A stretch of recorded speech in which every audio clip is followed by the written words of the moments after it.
Антарктида кровоточит. Почему из ледника Тейлора льется красная вода? Первые исследователи были в ужасе, но разгадка оказалась простой. Это не кровь и не водоросли. Это ржавчина. Глубоко подо льдом есть соленое озеро, богатое железом. Когда вода выходит наружу и встречается с воздухом, она окисляется и краснеет.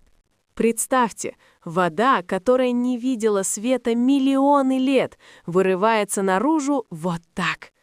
Жутко красиво, правда? Ставь лайк, если удивился.